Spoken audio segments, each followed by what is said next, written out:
Good morning students. तो आज हम क्लास 12th की सेकेंड यूनिट के बारे में डिस्कस करेंगे। सेकेंड यूनिट सॉल्यूशन है, उसमें एक टॉपिक आता है राउल्ट्स लॉ। तो राउल्ट्स लॉ से पहले आपको एक टर्म समझनी पड़ेगी, वेपर प्रेशर। बहुत सिंपल है, खूब सुना होगा वेपर प्रेशर। वेपर प्रेशर को डिफाइन करिए।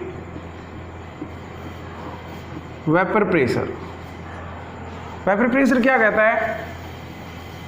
वेपर प्रेशर की डेफिनेशन क्या है कि pressure exerted by the vapours of liquid, pressure exerted by vapours of liquid when these are in equilibrium, when these are in equilibrium with a liquid state, यानी कि जो vapours जो हैं वो लिक्विड स्टेट के साथ इक्विलिब्रियम में आ जाएंगे, उस दौरान वेपर्स के द्वारा लगाया गया प्रेशर क्या कहलाता है? Vapour pressure. When vapors are in equilibrium with the liquid, then the pressure exerted by the vapor is called vapor pressure. Vapour pressure को कौन से फैक्टर्स हैं जो प्रभावित करते हैं? फैक्टर्स कौन से हैं जिनके कारण वेपर प्रेशर ज़्यादा या कम हो सकता है? तो पहला है intermolecular force. Intermolecular force, intermolecular force मतलब मॉलिक्यूल्स के बीच में लगने वाला जो फोर्स है। यदि ये वीक है, ध्यान से सुनना, यदि ये वीक है तो वेपर प्रेशर जो है विल मोर, ज़्यादा होगा। क्यों ज़्यादा होगा? क्योंकि यदि मॉलिक्यूल्स के बीच में फोर्स है तो आसानी से मॉलिक्यूल्स जो है वेपर्स में चले जाएंगे और they will exert more pressure.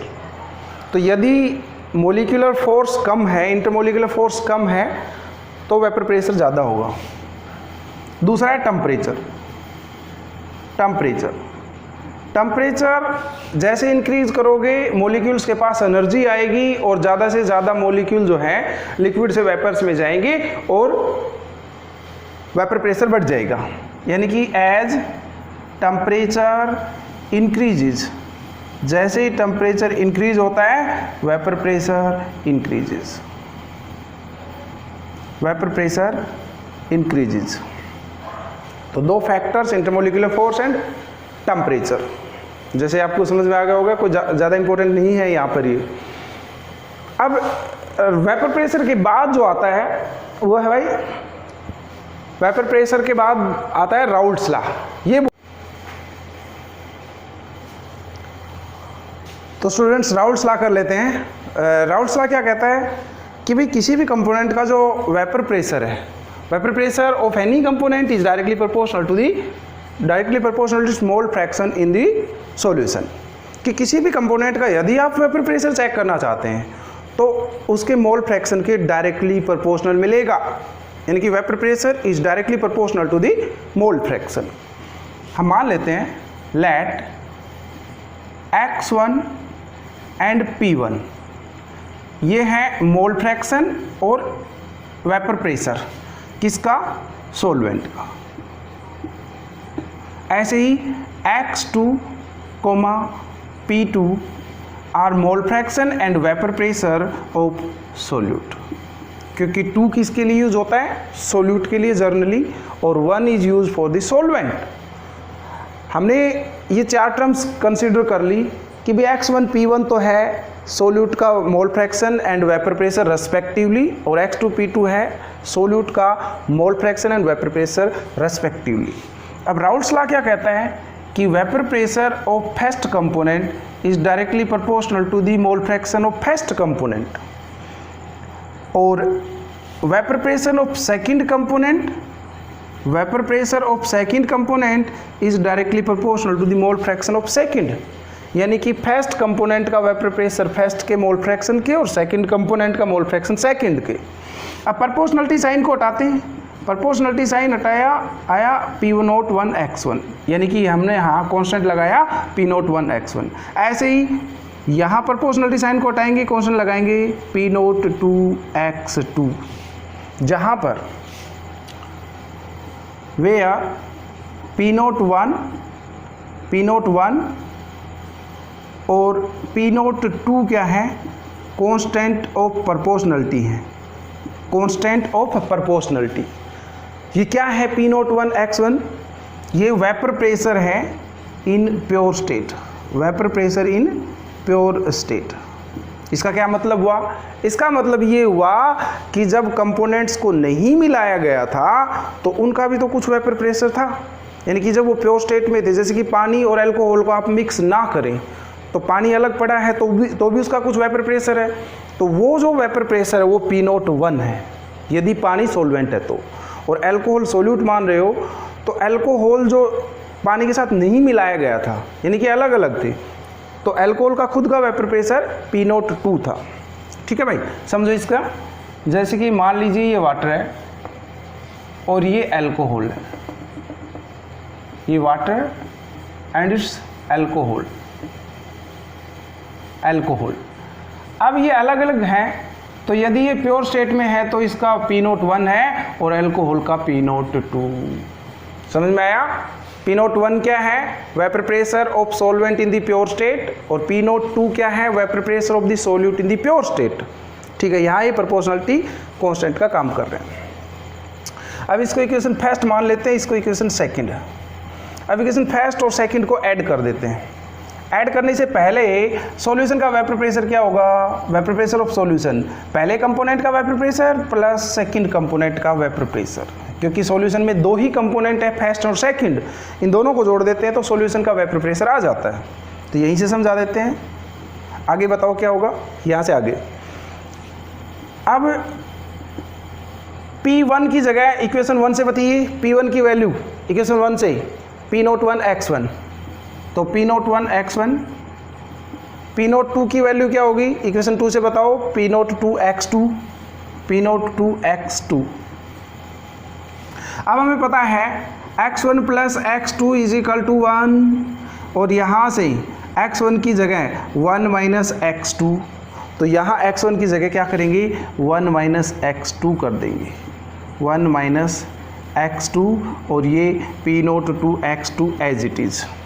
हमने चेंज किया है केवल x1 को, x1 की जगह लिख दिया 1 माइनस x2।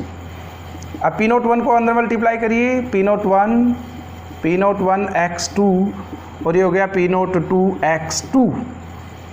अब x2 वाली टर्म्स में इधर क्या चल रहा है, PS चल रहा है, इधर PS चल रहा है। x2 वाली टर्म्स में, इन दो टर्म्स में x2 कॉमन बना रहा है, ये एज इट इज है P01।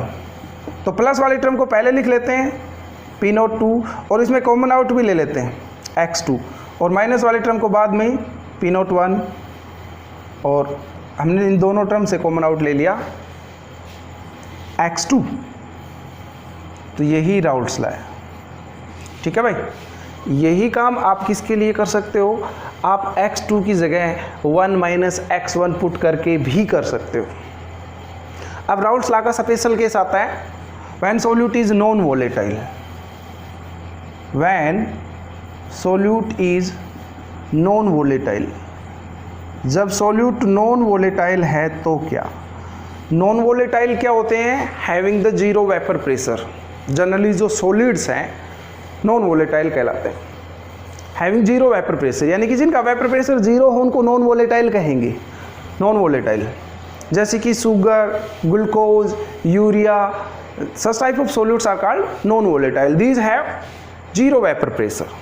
तो नॉन वोलेटाइल समझ में आ गया, having the zero vapour pressure. तो अब की बार हमने सोल्यूट नॉन वोलेटाइल ले लिया, तो यहाँ से बताइए इक्वेशन थर्ड मान लेते हैं इसको, इक्वेशन थर्ड से बताओ। हमें पता है कि PS is equal to P1 P2, जहाँ अब सोल्यूट क्या है P2, यानी कि सोल्यूट का वेपर प्रेशर P2, क्योंकि ये नॉन वोलेटाइल है तो P2 क्या हो गया, 0, तो यहाँ 0 पुट करो, P1। और इक्वेशन 1 से P1 की वैल्यू क्या होगी बताओ, P01 x1, तो यहाँ पुट करवाओ ये हो गया PS is equal to P01X1। ये नॉन वोलेटाइल सॉल्यूट के लिए यूज होता है Raoult's law. Raoult's law for non volatile क्या कहता है, ये लॉ क्या इंडिकेट कर रहा है अब यहाँ से बताओ, PS is directly proportional to the solvent यानी कि X1। तो जब नॉन वोलेटाइल हो तो सॉल्यूशन का वेपर प्रेशर सॉल्वेंट के डायरेक्टली प्रोपोर्शनल मिलेगा, क्योंकि सॉल्यूट का तो जीरो हो ही चुका, तो बचा कौन, सॉल्वेंट, तो उसके वेपर प्रेशर के उसके मोल फ्रैक्शन के डायरेक्टली प्रोपोर्शनल मिलेगा। अब इसको कुछ और आगे कर लेते हैं। आगे क्या, PS, ये ध्यान रखना, PS is equal to P01X1। आगे करो, ये समझ में आ गया। देखो भाई राउल्ट्स लॉ क्या कहता है कि vapour pressure directly proportional to the mole fraction, यानी कि किसी भी कंपोनेंट का वेपर प्रेशर चाहते हैं तो उसका मोल फ्रैक्शन देख लो, यदि ज़्यादा है तो वेपर प्रेशर भी ज़्यादा मिलेगा, कम है तो वेपर प्रेशर भी कम मिलेगा। हमने मान लिया X1 P1 ये सोलवेंट के मोल फ्रैक्शन और वेपर प्रेशर है, और ये सोल्यूट के मोल फ्रैक्शन और वेपर प्रेशर। अब राउल्ट्स लॉ अप्लाई किया, P1 is directly proportional to X1, P2 is directly proportional X1, proportionality sign को हटाया, P01 इधर P02। अब इन दोनों को जोड़ दिया तो सॉल्यूशन का आ गया PS is equal to P01X1 ना P1 प्लस P2, दोनों को जोड़ा तो जो P1 और P2 की वैल्यू पुट करी, P01X1 और इधर P02X2। यहाँ से हमने X1 को चेंज कर लिया 1 - X2, क्योंकि हमें पता है कि मोल फ्रैक्शन सॉल्यूशन का हमेशा क्या होता है 1। सॉल्यूशन का मोल फ्रैक्शन हमेशा 1 आएगा, चाहे 3 कंपोनेंट हो जाए या 4 कंपोनेंट हो जाए। तो यहाँ से हमने चेंज करके प्राप्त कर लिया। अब स्पेशल केस आता है कि जब सॉल्यूट नॉन वोलेटाइल हो, when solute is non volatile, तो हम क्या करेंगे, नॉन वोलेटाइल सॉल्यूट का मतलब है कि इनका वेपर प्रेशर जीरो हो सॉल्यूट का, उसको नॉन वोलेटाइल कहते हैं। जैसे शुगर हो गया, यूरिया हो गया, ग्लूकोज हो गया, इस तरह से। तो इनके लिए P2 की वैल्यू जीरो, तो यहाँ से बताओ P2 की वैल्यू जीरो पुट करेंगे तो क्या बच गया, PS is equal to P1, और P1 की वैल्यू क्या आ रही है, P01X1, तो यहाँ पुट कर दी P1 की जगह P01X1। ये लॉ क्या इंडिकेट कर रहा है नॉन वोलेटाइल सॉल्यूट के लिए कि vapour pressure is directly proportional to the mole fraction. Solution का वेपर प्रेशर यानी कि PS is directly proportional to the X1 mole fraction of solvent. अब इसको थोड़ा सा आगे एक्सटेंड कर लेते हैं।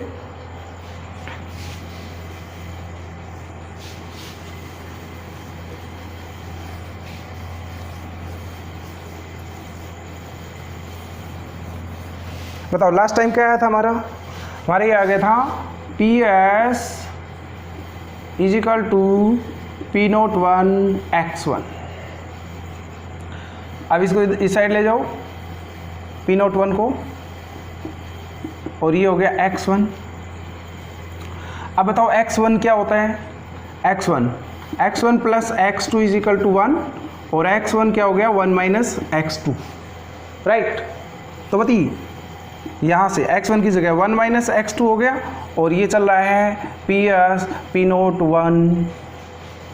यहाँ से X2 की वैल्यू निकालो, X2 को उस साइड ले जाओ और इस टर्म को इस साइड ले आओ, तो ये हो गया X2 is equal to 1 PS P01। LCM लिया, ये हो गया P01, और इसको कैलकुलेट किया, हो गया PS, इधर चल रहा है X2। तो यहाँ से क्या समझ में आया, इस टर्म को बोलते हैं लोअरिंग ऑफ वेपर प्रेशर, और इस सारी टर्म को क्या बोलते हैं, इस सारी टर्म को relative lowering of vapour pressure, यानी कि रिलेटिव वर्ड और लगा देंगे, relative lowering of vapour pressure. तो यहाँ ये इक्वेशन क्या इंडिकेट कर रही है कि relative lowering of vapour pressure is directly proportional to the mole fraction of solute. Relative lowering of vapour pressure is directly proportional to the mole fraction of solute. ठीक है भाई, अब एक और इक्वेशन कर लेते हैं स्पेशल कि Henry Raoult's law is the special case of Henry law. Raoult's law क्या है? हेनरी लॉ का स्पेशल केस है। Raoult's law is the special case of Henry law. कैसे कर लेते हैं अभी? I hope Raoult's law clear हो गया होगा। अब इसके बाद आता है Raoult's law. Raoult's law is special case of Henry law. यानी कि राउल्ट्स लॉ क्या है? हेनरी लॉ का ही कोई स्पेशल केस है, किसी निश्चित कंडीशंस में हेनरी लॉ से ही निकला है। इसका मतलब ये हुआ कि किसी डेफिनेट कंडीशंस पे हेनरी लॉ से ही निकला हुआ लॉ है Raoult's law, special case of Henry law. अब दोनों की डेफिनेशन लिख लो। दोनों का फार्मूला क्या है? अभी किया है, P1 equal to P01 X1। ये था Raoult's law. Raoult's law P1 equal to KH X1। ये था हेनरी लॉ। याद करिए, हेनरी लॉ। अब दोनों में क्या डिफरेंस है? केवल कांस्टेंट का डिफरेंस है। Two law differ by the constant. ये क्या है? ये कांस्टेंट है राउल्ट्स लॉ में, और ये हेनरी कांस्टेंट है। KH is the Henry constant. Henry constant. यदि ये दोनों कांस्टेंट बराबर हो जाएं, यदि ये दोनों कांस्टेंट बराबर हो जाएं तो जो दोनों इक्वेशंस है वो भी इक्वल हो जाएंगी, क्योंकि दोनों इक्वेशंस में डिफरेंस कितना था इन कांस्टेंट्स का। यदि ये कांस्टेंट बराबर हो गए तो दोनों इक्वेशंस भी बराबर हो जाती हैं। यानी कि Raoult's law is the special case of Henry law. यानी कि हेनरी लॉ से कुछ कंडीशंस पे राउल्ट्स लॉ बन जाता है। यानी कि यदि P01 और KH को बराबर कर दिया जाए तो क्या होगा? Raoult's law is equal to the Henry law. ठीक है भाई। अब इनमें सिमिलरिटी देख लेते हैं। पहले तो सिमिलरिटी देखो, सिमिलरिटीज दोनों में। दोनों क्या कहते हैं? दोनों अप्लीकेबल हैं वोलेटाइल कंपाउंड्स पे। Both applicable to volatile. Both are applicable to volatile component. दूसरी बात, दोनों ही लॉ क्या कहते हैं कि वेपर प्रेशर या कहो pressure is directly proportional to the mole fraction. दोनों ही लॉ की डेफिनेशंस में आया था ये। ठीक है भाई। ये तो इनमें सिमिलरिटी होगी। इनमें क्या समानता है वो कि दोनों ही वोलेटाइल कंपोनेंट्स पे लागू होते हैं, नॉन वोलेटाइल पे नहीं, क्योंकि नॉन वोलेटाइल का तो वेपर प्रेशर नहीं होता तो वो उस पर तो लागू नहीं होता।